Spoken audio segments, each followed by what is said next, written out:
Bismillahirrahmanirrahim. Assalamualaikum warahmatullahi wabarakatuh. Perkenalkan, kami dari kelompok 10 ingin mempresentasikan hasil dari diskusi kami yang berjudul Studi Kasus Ekonomi dan Perdagangan Internasional, yang beranggotakan Herianto, saya sendiri Renita Febriana Sari, Siti Aisyah Gintari Munawaro Putri, dan Yoga Pamungkas. Baiklah, slide pertama yang akan dibacakan oleh teman saya Siti Aisyah Gintari.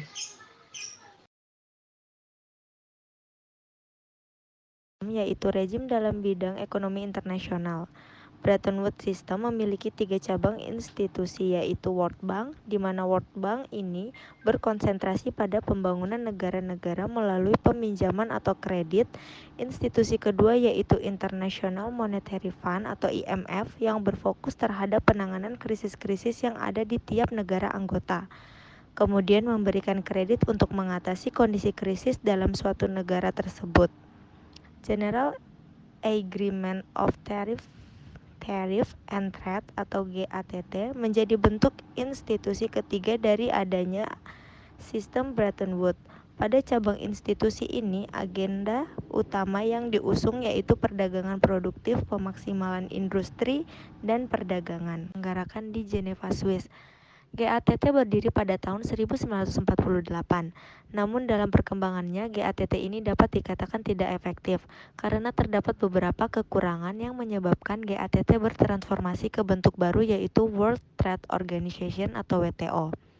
Kekurangan-kekurangan yang ada di dalam GATT antara lain fokus yang ada pada GATT hanya pada perdagangan barang dan kurang memperhatikan tentang perdagangan jasa.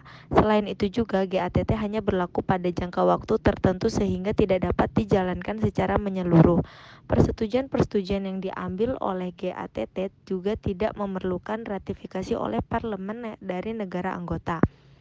Hanya negara-negara hegemon yang dapat meratifikasi perjanjian yang ada dalam GATT, dan GATT tidak menyediakan prosedur penyelesaian jika terjadi konflik antara negara anggota GATT.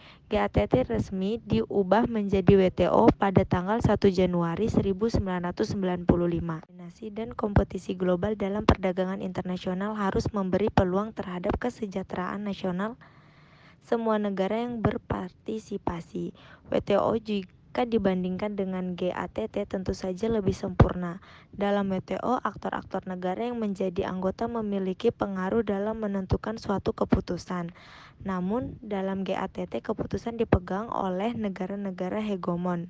Objek perdagangan dalam WTO lebih luas, mencakup barang, jasa, intellectual property, sedangkan dalam GATT objek perdagangan hanya mencakup barang. Selain itu, WTO juga menyediakan dispute settlement mechanics di mana tidak ada di dalam GATT. Perdagangan internasional. Perdagangan internasional adalah suatu interaksi antara negara dalam bentuk jual beli barang maupun jasa atas dasar kesepakatan bersama. Hubungan antar negara tersebut meliputi 3 bentuk hubungan, yaitu 1. Pertukaran hasil atau output dari sebuah negara dengan negara lain atau yang kita kenal dengan perdagangan internasional. Yang kedua, hubungan dalam bentuk hutang piutang antar negara. Yang ketiga, pertukaran atau aliran produksi atau sarana produksi.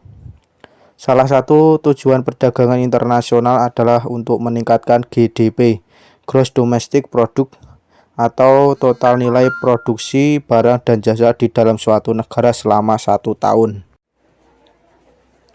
Dampak dari perdagangan internasional dapat dirasakan dari segi kepentingan sosial, politik, dan ekonomi.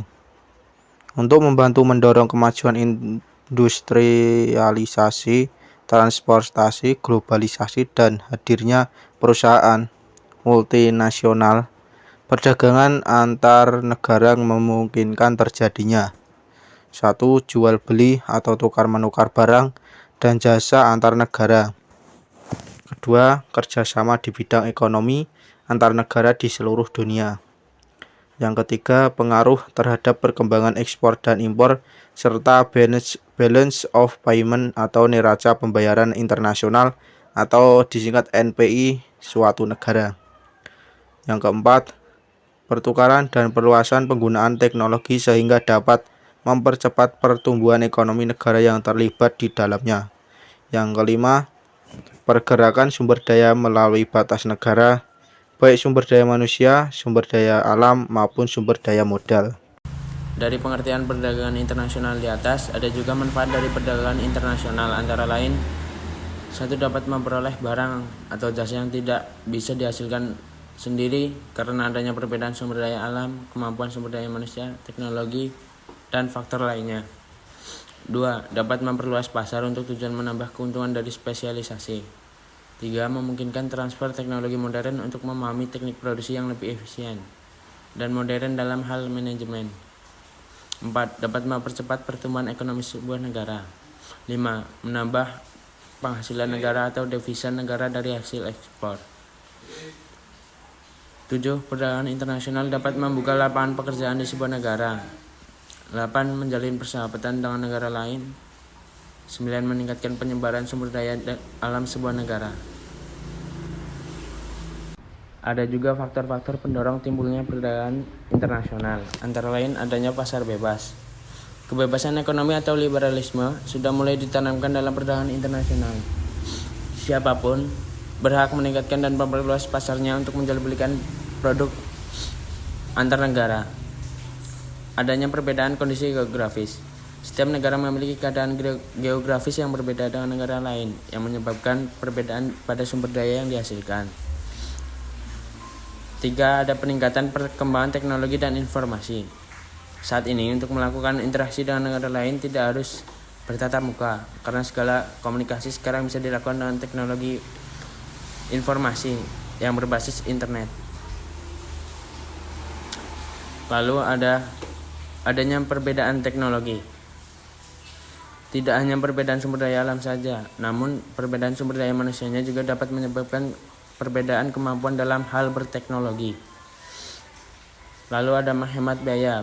Perdagangan internasional dinilai dapat menghasilkan pasar yang lebih luas dan pendapatan lebih banyak daripada jika hanya produksi dalam negeri saja, sehingga produksi dalam skala besar tentunya dapat menghemat biaya yang harus dikeluarkan untuk produksi atau fixed cost.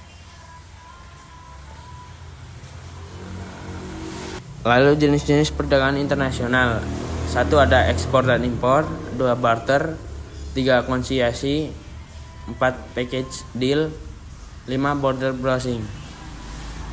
Terima kasih. Selanjutnya akan saya serahkan kembali kepada moderator.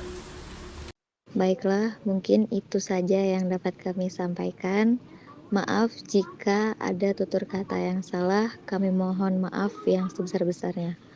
Wabillahi taufik wal hidayah. Wassalamualaikum warahmatullahi wabarakatuh.